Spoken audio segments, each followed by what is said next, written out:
Welcome back to Bilge Talk, your Sea of Thieves Community Podcast. As always, I'm your host, John Bardcore, and today's guest, a newcomer to the Sea of Thieves, a self-declared super swabby, and my girlfriend, Miss Bonnie Lou, is here to talk about playing her first video game in decades with Sea of Thieves and what her experiences have been like so far. You may find yourself surprised by some of her opinions. I know I was. Let's kick things off then. What was your first impression of Sea of Thieves? Well, okay, so I had a really interesting impression of Sea of Thieves because I had content creator John next to me playing Sea of Thieves all the time, and I'm pretty sure he brainwashed me into it. There were three core moments of my Sea of Thieves introduction. I think the very first thing was I was bringing you food and you were playing Sea of Thieves, and I don't remember if you were streaming or not. I'm pretty sure you were because you weren't paying attention to me. And I caught a glimpse of the water. And it was so different from any other game that I've ever seen. It was beautiful.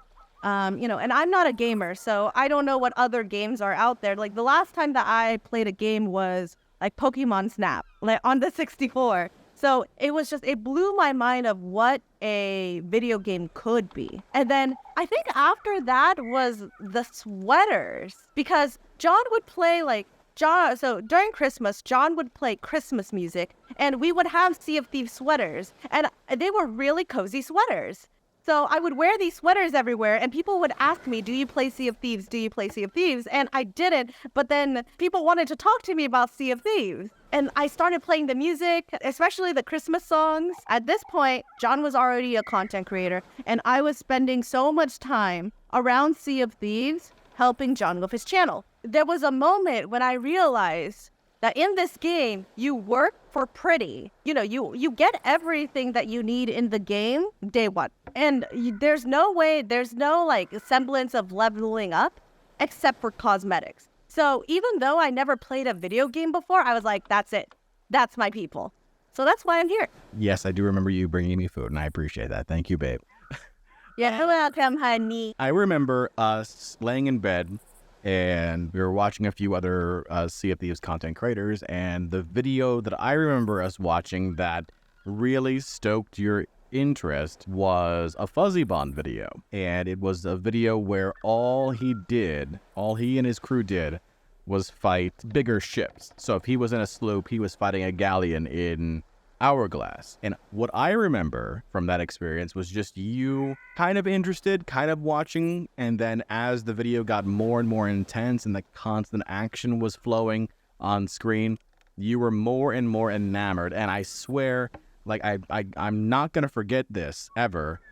By the end of the video, you looked at me and you said, "I want a PvP too," and that's what I remember as kind of the kickoff moment to you wanting to actually play a Sea of Thieves yourself. Isn't that funny that Fuzzy Bond did a better job of convincing me to play Sea of Thieves than you did? I didn't realize I had to convince you to do anything, but I appreciate the fact that Fuzzy was there to convert another one to the cause. I think it was I love the chaos of it. So many times in games, it's very linear, or you follow a path and then it takes you, through a thing, and that's pretty much it. I just loved how crazy it was. I remember laughing maniacally throughout the whole thing because I was enjoying myself so much. Do you remember that? You were and he was slicing, and all the bombs and the booms, and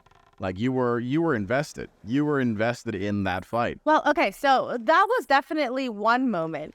Before that, there was another moment, and I think it was an update video, because that's when they introduced captaincy, and they made it a musical. Oh, I recall. I did show you that video, yes. And I was like, what?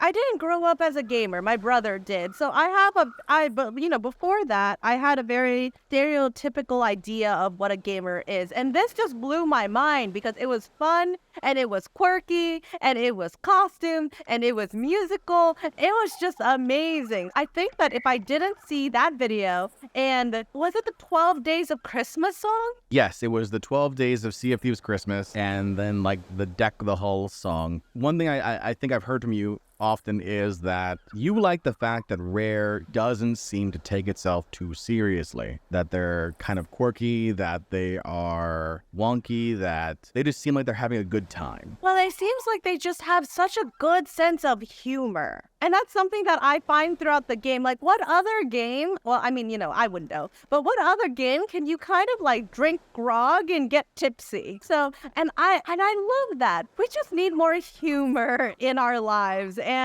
Sea of Thieves does that for me. Sea of Thieves was a game that I never thought I needed in my life. And it's also the closest that I get to fulfilling my lifelong dream of becoming like a real pirate without breaking the law. Like you mentioned that you played Pokemon Snap as a previous video game title. Have you played any other games besides that? Not video games. So, I mean, I had a terrible Candy Crush addiction. I think that's really it. Or there's a game. I don't even remember the game. I don't even remember it, but it's the one where you line up all these bubbles that you shoot and they're different colors and you have to match up the colors. Even in that game, right? And I played that game when I was a kid and I got really good at it because anytime that I'm obsessed with something, I'm kind of an all or nothing person. I got good enough to that game when I started winning competitions in that game.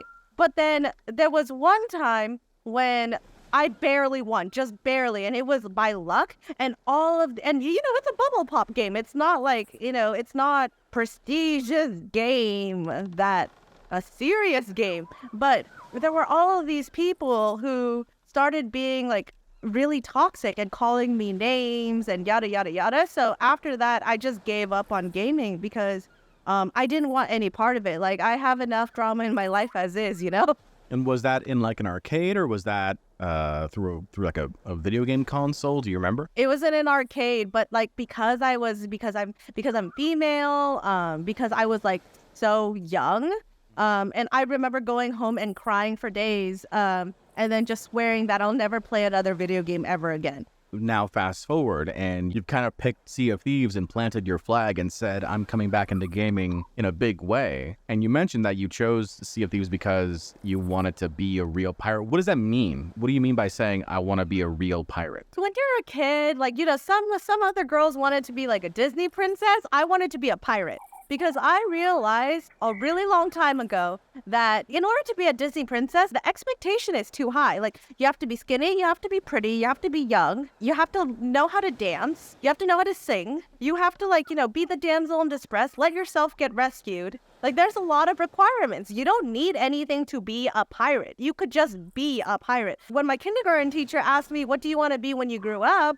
I was like, I want to be a pirate. But then I was so heartbroken in adulthood when I learned that you can't really be a pirate. Like, you can't really wear the pirate clothes and the pirate ship and put up the pirate flag. I thought that it was just something that I could never do. And then I found Sea of Thieves. I could talk pirate, I can talk pirate, I can be pirate, I can make pirate costumes. I'm currently working on a pirate map. If I could raise the money, I would change my whole studio to just look like a captain's quarters. The reason I'm laughing is because I know what her studio looks like and I know she would do that exactly. Like, I always thought that like a pirate flag was kind of the first example of like a logo, I've always wanted a pirate flag. I remember there was like a flagpole, like a horizontal kind of thing. It was more like a bar, but I wanted to make I didn't have the time to, but I wanted to make a pirate flag. And every time that my friends would roll up so that we can like chill, I would like stick the pirate flag out there and say, go to the pirate flag. Is the X marks the spot sort of thing? Yeah, I got then. You can't find where I live because I lived in a place that was really difficult to find. So I could just be like, follow the flag. Yeah, I had when I had a Facebook, I had my Facebook in pirate for like the entire time. So I'm quite fluent in pirate now. Gotcha. Any other particular reasons why it was Sea of Thieves? a little bit later down the line, I realized that there is a real community. You know, community is a word that we throw around, and I shouldn't say most of the time. Some of the times there's not really like meaning behind that, but there is a real thriving like heartbeat of a community in Sea of Thieves. And I believe that there's a Sea of Thieves community out there for everyone. I have met so many people who want nothing from me except to like sail with me and teach me the game. And it's a beautiful, beautiful thing. I also love that there's opportunities to color outside the lines. Like there's freedom. You can do pretty much whatever you want. You know, people talk about Sea of Thieves like a sandbox, but like if you want a PvP, you can PvP. If you don't want a PvP, you can do other things. I am really excited to try my hand at Shot, for example, or like, you know, go around and draw portraits of all the pirates I meet or host a fashion show. There's a lot of things I want to do, but I love that. When we're talking about Sea of Thieves and these communities, is there a community in particular that you kind of like really gravitated towards for yourself?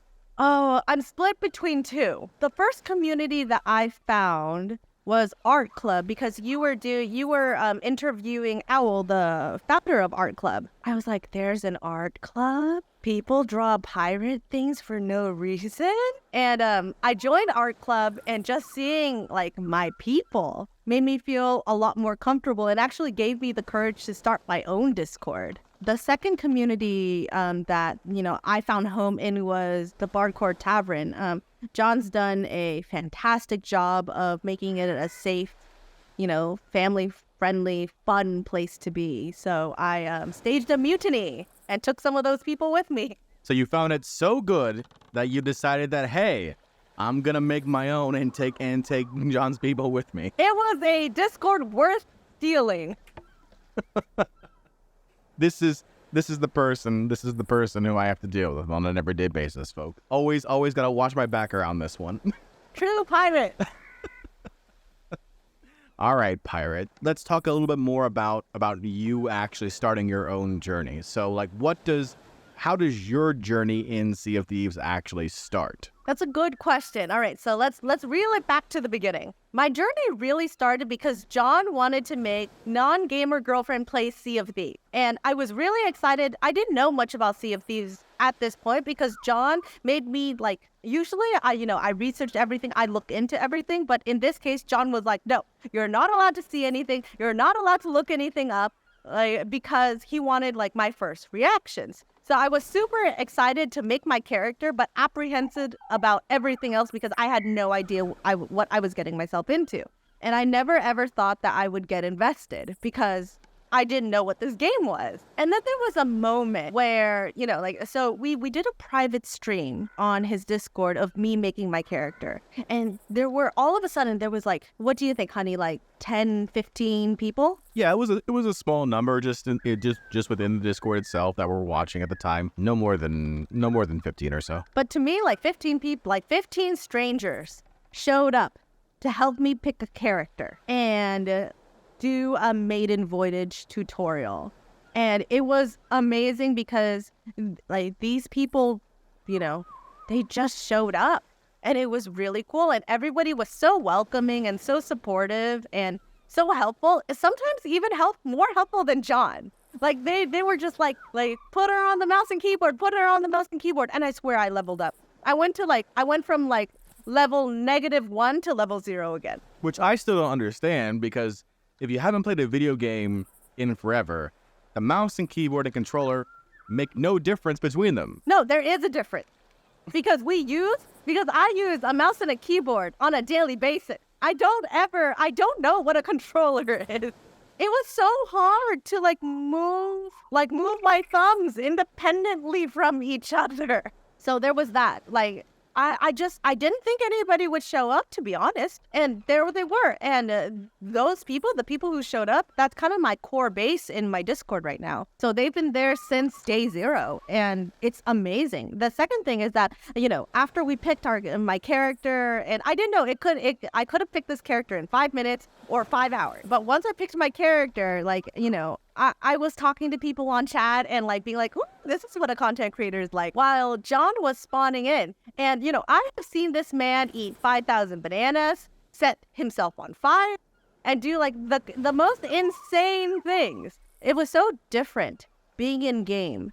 Me seeing him through my pirate avatar to see his pirate avatar in game. And so I was looking at his character. I was like, oh my gosh, this is the person I'm going to spend the rest of my life with. And then my mind went like, are we going to have Sea of Thieves wedding?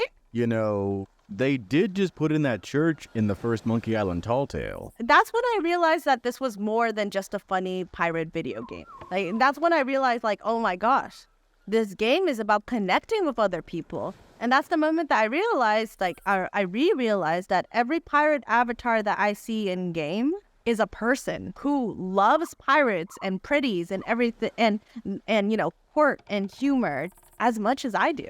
And I think that's a great way of looking at it. And I think that's something that actually is forgotten by a lot of people, is that every individual that you see in the game is a real life person. There's a real life person behind that avatar. So when, you see people who are kind, you can take that as a representation of who they are, being kind.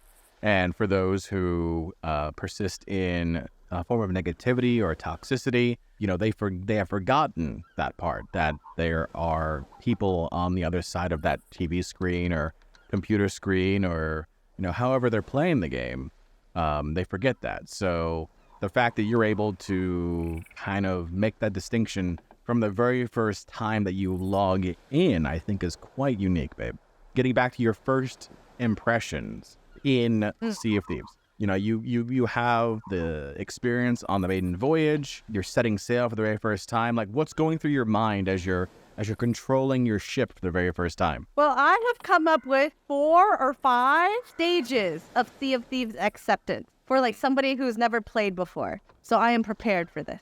Oh, okay. All right. Hit me. Stage 1. Your senses are totally bombarded. There's visual cues and audio cues everywhere. Like, there's visual things and audio things, and they all mean something. There's a Sea of Thieves language, and there's so much lore. It's kind of like being in a foreign country where you don't know the language, and there's a sense of helplessness, but then also kind of a sense of relief, because after you're being bombarded, you realize, okay, it's totally okay to not know everything. And there's a sense of peace in that. Stage 2 is being absolutely terrified, because now there's so much multitasking happening. You have to steer, you have to manage your sails, there's wind and water, not crashing, things popping up at you, like Megs and skeletons holding kegs, and there's other players that could pop out at any time, like Daisy. There's also switching from Mac to Windows, and my pinky really hurting from like pressing down at the shift button, because I've never used this pinky in my life, I guess, all at the same time. So that's stage number 2, is being absolutely terrified. Stage number 3 is getting depressed that you'll never get it. This is when you start looking at Sea of Thieves content like YouTubers, and you see somebody solo slooping and they have so much loot, and you can't even sail straight. You're crashing into a rock over and over and over again. And while this is happening, there's this other person who is making so much loot. And that's when you have to remind yourself that, like, you can't compare their highlight reel to your first day. So then the next stage is when you do one thing that you couldn't do the day before and you find hope. And for me, that's when like another player in like Team Lou had me sail around and around and around the rock in order to get the feeling of steering. And I really didn't want to do it because I was terrified. But then when I could do it, I felt so accomplished. And I've had moments like that over and over again. Like, I can sail in a straight line. I hit a Meg once out of 50 cannonballs. And it was like a feeling of, I can do this, I can do this, I can do this, I can do this. And you did. And I did it. And I did. And that's what really propelled me to keep learning, was like all of these small victories. And being part of the community is so essential, because nobody in your real life's going to understand why you're so happy about being able to not crash into a rock. I would get this accomplishment, and then I would tell people in the community, I did this, and they would be like, yay, and they would be so happy for me because they knew what it was like when they first started. And I think that goes into the next phase is when you find community to share laughter and losses. That's like, coming to peace that you will think a lot, you will lose treasure, you will die, and one day you're going to meet that like misogynistic person, or you're going to meet like a toxic cheater or whoever, right? And the key here is surrounding yourself with people who get it so that you can find the willpower to sail another day. And then you rinse and repeat and it starts over and you get overwhelmed again. How quickly does that now happen for you compared to when you first started?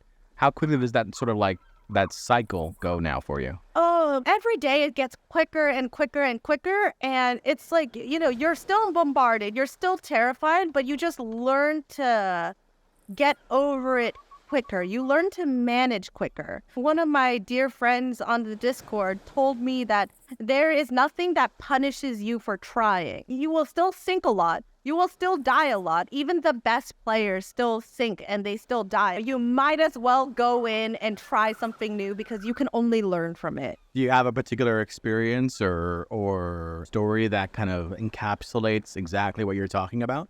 Oh, I was sailing with somebody from the Loo crew who they were having a kind of a competition of naming their ship, right? And their name was Ultra. So then I was like, Ultraviolet, perfect name. And I was so invested in naming the ship, and it actually won. So I was like, I got to get on that ship and be there the first day. And they headed into a Fort of Fortune. Mm-hmm. And I had no idea what a Fort of Fortune was. Like, none whatsoever. Like, nothing. That is not what I was focused on. But all of a sudden, they told me to head towards the scary big skull in the sky, right? Mm-hmm. And I get there, and there's all of these skeletons, and I had no idea what to do. I just kept dying over and over and over and over again. And I was like, you know what? I'm just going to stand next to the ammo and just hit everything that I see. And my ability to aim skyrocketed that day. What's your favorite weapon of choice? I'm not telling you. That is exclusive. Team Lou. What was it? It's not controversial. It's confidential. Confidential information. Okay. And we'll get into the reason why a bit later on in this podcast. That's why you wanted me on this podcast. You're looking for info. Sneaky. I try. We're now I want to say we're about a month into your own personal journey in Sea of Thieves. I mean, you knew about the game and you obviously saw me play the game and others play the game, but you didn't really start until last month. So in the past month, knowing what your first impressions were, how do you feel about the game today? Oh my gosh, I love this game so much. I can't imagine it not being a part of my life. So I really hope it sticks around for a really long time. The absolute best part about this game is the opportunity to connect with people who are committed to pirate values like freedom and adventure and community. And I found that connection over and over and over again. Seriously, real talk, I have never felt more accepted by any other community that I've ever been in. And it's shocking to me because it's a video game. So I think that I was so wrong about what video games are and what could be. And, through this, I get to see a little bit of John's lens and why he loves it so much. So one thing that you talked about. Did that answer the question? Yes, that answer. Okay, just making sure. One thing that you talked about was that you've been having people kind of help you out, and coming as a veteran of the game. One thing that I notice, at least, is that especially nowadays, we're now into a life cycle of Sea of Thieves where we're 5.5 years in, and there are people who are a bit burnt out by the game, or they're playing the game but they're not really enjoying the game. One thing that you've told me is that you see people and you meet up with people and they get enjoyment out of just teaching you the game. Do you have any advice for similar people in that regard? People who maybe have been playing the game for a long time and don't know what to do next? It's so hard to say because I think it depends on why you're burnt out with the game. Obviously this is not a perfect game and it does have its shortcomings as people tell me. It's difficult for me to answer that because I'm not a veteran player. But what I have seen is that the people who have been here, since day one, and they're super sweaty and they've done everything under the sun of Sea of Thieves, they really love watching me. Like, for example, having a 9 to 5 job for a year is 2,000 hours. How many hours do you have, honey? In the game, I have about 2,500 hours. 2,500 hours. And we've also, we regularly talk to people who have 6,000, 8,000, etc. Right. And the thing is that when you're playing a game for so long, I think that you find yourself doing the same thing over and over and over just out of habit. Like, you've maximized your efficiency so that you're not wasting time fumbling around or exploring new ideas. What I would really love to see is those veteran players take on, super swabbies like me, and, just to kind of mix it up and see okay, so you're good, but can you teach somebody else to be good? I see. So kind of like a mentorship program. And is that something that Sea of Thieves has? Like a mentorship matchmaker sort of thing? No. I mean, they have. There are aspects of the game that have the looking for crew section. Whether it's through Xbox or whether it's through Discord. The Bardcore community has its own looking for group section, but I don't believe that there's any sort of mentorship mentee program. I think that's a great idea. And actually that's one thing, for people who have been playing this game for a really long time, and absolutely no pressure, but if you feel inclined to, any form of community building, we have here an open sandbox, and no matter how many things Rare puts into the games, we're gonna run out. So I want to see people host their own events and do cool things and get people involved. For one day, let's just get everyone involved and shoot fireworks. I want to see if we can break the game just shooting fireworks all at the same time. You also do like explosions, so I do like boom booms. You do like the boom booms. One of the things that I would really, really love to do in the future would be. Whoa! That's confidential information right there. We're gonna have to censor that bit a little bit. Back to the idea of a mentor-mentee program. You obviously have had some sort of mentorship from other players in the game. How would you describe the learning curve that you've experienced so far in Sea of Thieves? Do you feel like you have benefited tremendously from having a mentor, or do you feel like people can learn it on their own without too much difficulty? Where do you lie on that spectrum? Wow, I can write a TED Talk about this topic. Oh, okay. Well, I have a lot to say about it. So I am the swabbiest of all swabbies. I don't game, and people who do game will find it quicker to pick up for sure. However, it is a game that is designed to be overwhelming for one person. So it is a game that pushes you to find community and sail with other people. That's kind of the point of the game, is camaraderie is a huge value. It is extremely difficult to do all by your lonesome self, and it's frustrating and it's not fun. Sailing by yourself is really important because that's how you quickly level up in the game, because you only have yourself. So, you have to prioritize and you have to keep everything in mind at the same time and pay attention to everything. And that's really difficult if you don't know what everything is yet. So I wouldn't say that sailing all by yourself is the best way to learn. I think it's the best way to level up. But as far as learning the actual game, the lore behind it, what all the sound cues and audio cues mean, you go to the community. And to be honest, the community is the reason why I'm still here.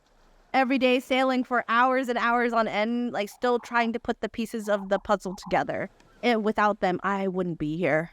So you talked a bit about the game being overwhelming. Is there a particular aspect of it? Do you feel like it gets easier over time? Do you feel like you just kind of adapt? Is it always overwhelming? What are you thinking there? Playing Sea of Thieves is like learning a new language. So it's always going to be overwhelming because you're always learning new things. For example, yesterday, I learned what the chest of sunken sorrow was, and I will never forget that thing. Okay, and why is that? Because it sank my ship without me knowing it. The one that, to be clear for the audience, is the one that cries. Yes, the one that cries and fills up your ship with water, but I didn't realize that it can sink you. I'm on this brig with two very, very, very experienced pirates, and they're threatening another ship over there. And my job was supposed to take care of the ship. And then I turn around, and while these two are threatening and being menacing, the ship is sinking.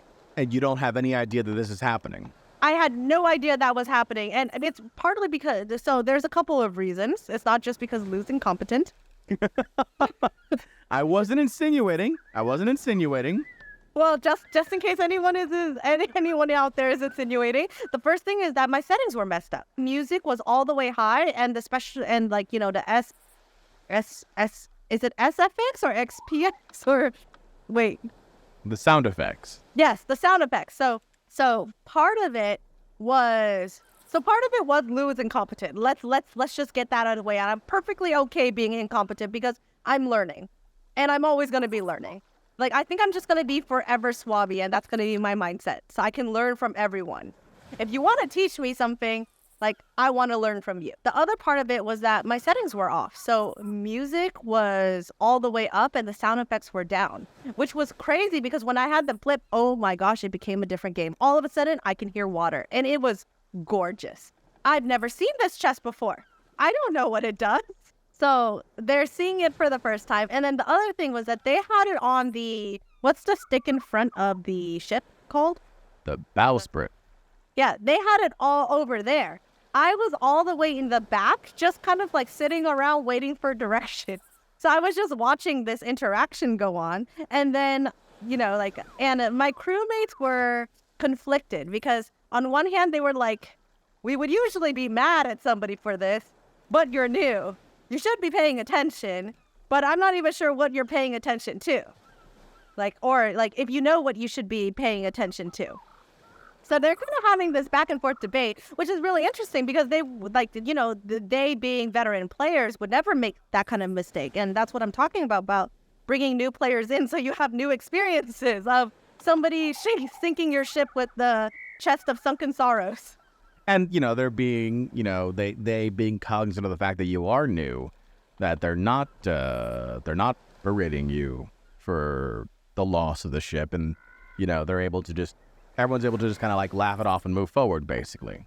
And that's the thing that I found the most. And, it's not everybody. I've been very, very fortunate that I try to surround myself with kind people, right? In order to combat the toxic people who I know will come later. So I'm not saying that this is everybody, but so many of the people are so, in this community are so willing to teach. And they're so empathetic because they had a day one too.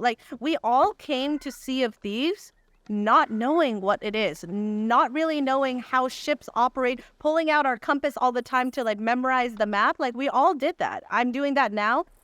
For some people listening, they might be starting today, or they may have started day one, but there was a day where nobody knew everything. And I think everyone remembers that. So I haven't had anyone, berate me or said, oh, you should have known that, because, there was a time they didn't know either. Absolutely. And, for those unfamiliar, Lou has joined, the art club and been a part of that community. And, one of the things that she does do is she does focus on aspects outside of the video game itself, and is currently working on, and I've seen this on her desk, she's currently working on a Sea of Thieves map that she has right next to her computer. So that way, instead of having to go to the map table every time to find out where she is able to glance over at her own hand-drawn map and figure out where she is and where she needs to go. And I think it's the cutest thing And I feel like it's one of those things where it integrated herself in more with the game than I feel any other individual aspect could have done. We're gonna definitely go ahead and put that picture in the podcast page. No. That's it. Okay, good. I have reasons. Okay, what are your reasons? I am making a version 2. You're making a version 2.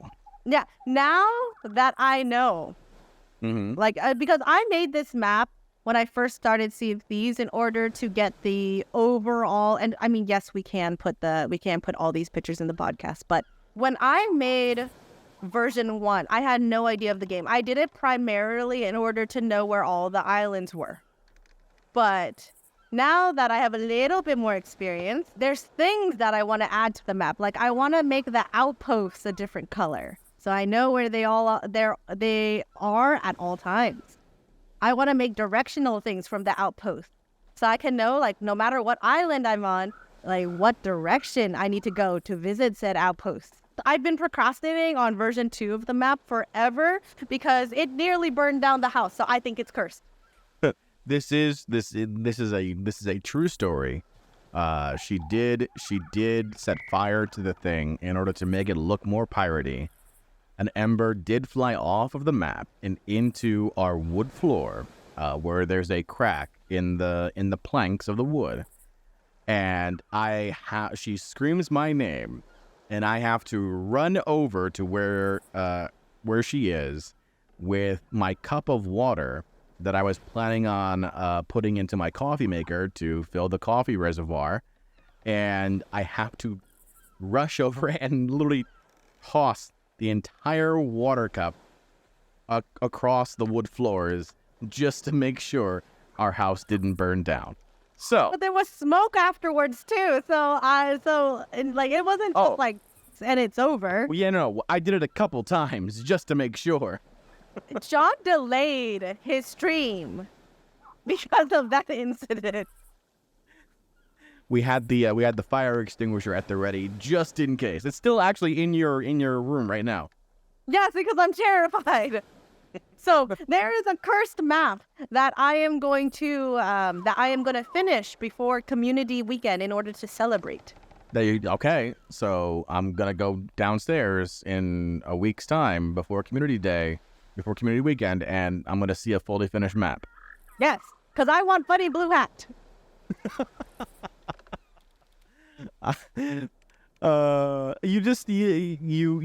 only 1 month into Sea of Thieves and you already want the funny blue hat? I'm gonna get the funny blue hat no matter what. Okay. I don't care. Okay. If you could give advice to someone who is just starting out, so I know that you're just starting out for yourself, but if you could give advice to someone who maybe has Xbox Game Pass and has looked at this game in the catalog and been like, maybe I'll give it a shot, or maybe they read reviews, or they've been on Reddit or some form of social media and they're seeing some negativity that is causing them to hesitate. Like, what advice would you give to those people? What kind of negativity are you talking about? So, for example, people who say, like, I just launched the game and within, a half hour, someone came over and sunk my ship, Yeah, I mean, that's definitely discouraging. I get sunk every day, so I get it. I think it depends on two things. Well, actually, really one thing is that, do you have prior gaming experience? Because, like, let's start out with if you don't, right? If you're like me and you fell in love with this game, but you're terrified of gaming, you've never gamed before, but you really, really, really love, like, the artwork or the music or something draws you about this. Maybe you want to pirate too. There is a tutorial in the game called the Maiden Voyage, and as a tutorial on its own, it's terrible. It doesn't show you anything, but you can use it as your personal Sea of Thieves training gym, and that's what I'm doing right now. Like, every morning I get up, I go to my Sea of Thieves gym, and you can kind of like do like a little bit of the tutorial so that you can get the you can get your sword, you can get your equipment. And then practice moving, practice shooting, because that is like, it's kind of like a mini custom server that you can use in order to up your skills and like, get used to the mechanics of the game and like, pulling stuff out. And you can shoot chickens. Yes, you can. So I've been practicing like parkour, aiming, shooting, familiarizing the layout of a sloop. You can literally do everything in that tutorial except actually sail. So I would recommend that for somebody who's like a super swab, like a super swabby like me, who's never touched a video game before. Or even like for like, people who want to practice, but they want to practice one thing and not get interrupted by anything else. For everybody else who feels like, competent going into the game, I would say that the best way that my number one advice is to make friends. Like I said before, sailing by your lonesome self is the best way to level up, but making friends is the best way to learn the game and know the game and continue fostering your love of the game. When you sail with more experienced people, you get a sense of what is normal in the game. Like I thought it was like shameful to sink. But when I sail with super experienced people, with like all of the curses and all of the everythings, we sink and they're like, it happens. And then that's when I'm like, oh, okay, it's okay to die, It also you learn to avoid frustrations like crashing into a rock a million times because somebody can be like, oh, here's what you do instead. So learning just skyrockets. I know it's really difficult to make friends in a post-COVID antisocial world. I know I was super hesitant because I had no idea why somebody would want to sail with me, like a super swabby. But what I learned is that this game demands time. So the people who play this game are super committed, and the people who are still in this game want to be in a community in some way. I mean, okay, so disclaimer, not everybody is warm and fuzzy. There are people who go out of their way in order to hunt swabbies, but that's why it makes more sense to team up with more experienced people who can kill them for you while you learn.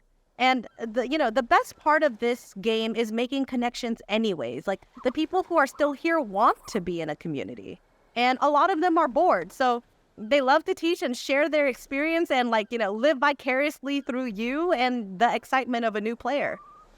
In your own time playing the game, do you feel like there are things that Rare specifically could add in as a new feature or update to the game that would make those experiences that you're talking about, whether you're a new player or whether you're an experienced player, even better? And I'm not talking about full-on content updates, but just simple things that might make things easier to breathe new life into the game. Yeah, so I have my personal wish list, and then I have what I think Rare should actually prioritize. Oh, okay. Yeah. Good. Let's start with your wish list first. I want clothing presets. Okay. Because I'm really tired of because I want to try new things, but then I also want outfits that I can just put on and not have to put everything else on. And I want better dresses. I want variety. All the dresses kind of look the same, and then you also can't really layer with dresses. So you can't it would be really cool to put jackets on top of dresses, or like the pants underneath dresses, so then they look more like leggings. And sometimes you can't really do that. Gotcha. Yeah, so it would dress up potential would skyrocket if you can start putting things over things, and if there was just more different, if there were different shapes. So that's my personal as a fashion costume designer. If Rare ever gets a wind of this and they want me to design something for the game, I'd be very happy to, just putting it out there. Okay. And what do you, so that was your personal, and then you said that you have something that you think Rare should prioritize. Oh, a couple of things. I mean, the first thing is that, server stability, dealing with cheaters, people who cheat, having kind of more stringent security is something that I think across the board everybody would appreciate, except the cheaters themselves, I guess. But so, I mean, I could say a lot about that. But I don't know enough about it. I think that from my perspective, the best thing would be to separate, to have servers where only Swabbies are in. So people who haven't achieved Pirate Legend yet, so that the Swabbies could fight other Swabbies, you know? Or like places where like people who are veterans can go into, and it's just people who have been playing the game for a really long time, so that they can fight each other. Because sometimes I'm sailing with somebody who's really experienced, and they're looking for like a formidable like foe to appear, and nobody appears, and that's just because this jumping into a server is randomized. So I would like to see a process where people can be matched up to the level that they're in. Okay. I think those are definitely valid asks. And I think the idea of some sort of matchmaking for adventure would be kind of interesting to do, because there are a lot of players who have varying skill levels in the game right now. So if there was a way to make it easier for everyone to kind of enjoy the game together, I think that's a fantastic idea. Mm-hmm. I mean, it doesn't have to be level to level specifically, because having the variety of more like somebody you don't know if somebody is more experienced than you. Like, they have white sails and basic ship, but then they could be the sweatiest of all sweaties. I like that. I like the unpredictableness of it all. So I think we should keep that. But then just to have general categories like a pre-Pirate Legend and post-Pirate Legend would be fantastic. That being said, server stability, dealing with cheaters, all that stuff is way above. I would be super happy playing this game for the next 10 years. Well, maybe not 10, maybe 5, maybe 2. I don't know. I don't know how patient I am yet. But I would be happy playing for an amount of time, or even if they have to take the game down in order to just fix all of the things in it, because it seems like Sea of Thieves just got bigger and bigger and bigger, and they weren't prepared for it to get so big sometimes, And I want to make this clear to the audience. I'm not prepping her answers on any of these things. This is something that Lou has kind of determined with her own time in the game. We're not discussing these podcast answers beforehand, just so we're clear. And also, I would like to say that this is not a professional opinion, and this is for entertainment value only. So don't come after Lou. No, just don't come after anybody. I'm just saying, I want to make it clear that, these aren't pre-prepped answers in advance. That seemed like a disclaimer for you, so I needed to add in my own disclaimer, because you would only save yourself. No, that's not true, babe. Not true. Not true. It depends. No, don't say that. So let's go ahead and wrap things up here, kind of tie things together. How do you see your journey in Sea of Thieves kind of progressing over the next, let's say, 6 months to a year? And what sort of memories are you looking to make in the game? I've been waiting for this question the whole podcast. Oh, okay. Why is that? Because after I made my character, Bonnie Lou, there was a little intrusive thought that came into my head. And then I turned to John. I was like, hey, how would you feel if I beat you in Sea of Thieves at PvP? I said that was not going to happen. And I asked him, I was like, is there any chance, even if it was a 1% chance of me beating you, if I worked really hard, treated it like a full-time job, got invested into it, do you think that there is a chance that I could beat you? And I said, nope. Specifically, John said, I have been a gamer ever since I was 2 years old. You haven't even set foot in the game yet. My reputation is on the line, and I can't stand for that. That pretty much sums up my nope, but okay. So I challenged John to a PvP battle. And when exactly is this PvP battle, babe? It is going to be on Valentine's Day weekend. And that is going to be the final battle in the Great what are we calling? The War of Roses? Yes, the Sea of Thieves War of Roses. Yeah, so there is officially a war between me and John. Honey, do you want to go over a little bit of the battle itself, or should we talk about the first event? So basically what's happening is we're breaking down our kind of overall war into individual competition. And the first competition that we're going to have is going to be this upcoming community weekend, where the winner is determined by how much gold they make that weekend. So the total amount of gold they earn that weekend. And whoever does win gets first claim to the weapons that are used in the final battle, which is actually going to be a custom server fleet battle between my side, Team Bardcore and then Team Lou. So we'll be hosting events throughout the course of the next couple of months, then hosting the final battle in February.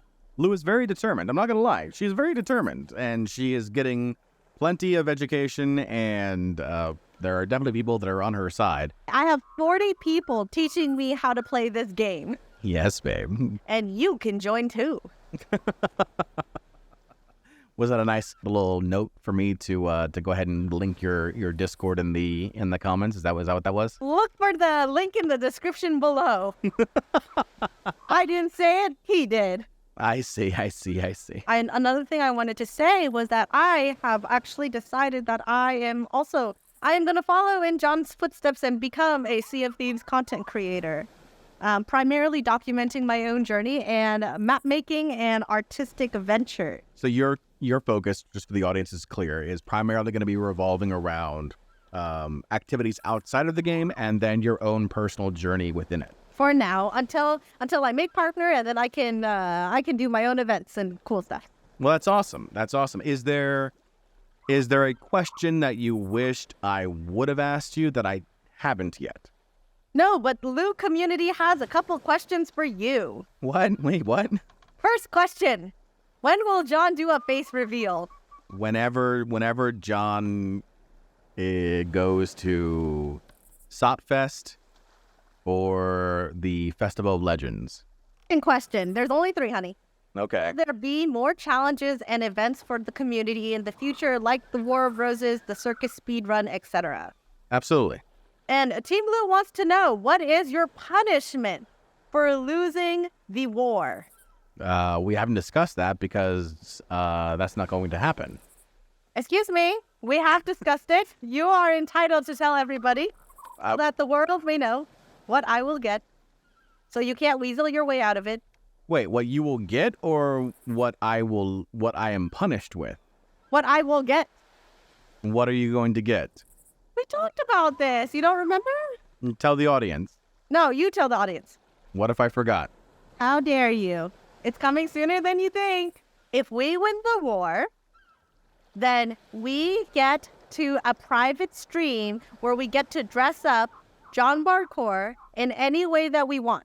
So I'm talking, we can go anything. We can go from nothing but like purple underwear all the way to like the most ridiculousness of ridiculousness. And then he has to do a video of my choosing in said costume. Oh, that's right. That's what I agreed to. But I forgot about it because it's just not going to happen. So we don't have to worry about that. You are going to lose. Like, we have numbers. Yes, I'm told you have numbers and a plan. But, numbers and a plan don't stand up against the Banana King, okay? So. All right, everybody, you heard it. I'm going to have my people over here, and John's going to sail a galleon all by himself because all he needs are bananas. Any last words to the audience? I just told you my first days on the Sea of Thieves. I would love to hear about your experiences. That would make me very, very happy. And I promise I will read every single one of them. And where should they send them, babe? Oh, send in the comments below, please. Fantastic. Bonnie Lou, thank you so much for participating in today's podcast. Thank you, honey. Thank you for having me. Thank you, everybody. And that brings us to the end of another podcast. I want to thank Bonnie Lou once again for joining us here on Bilge Talk, speaking to her experiences on the Sea of Thieves as a newcomer. I have to admit, I didn't realize it when she started, but the energy and enthusiasm that she puts into this game, I am proud. And not only proud, I'm excited to be able to share the seas with someone on a regular basis. I'm looking forward to it. Until next time, this is John Bardcore signing off, saying so long and take care.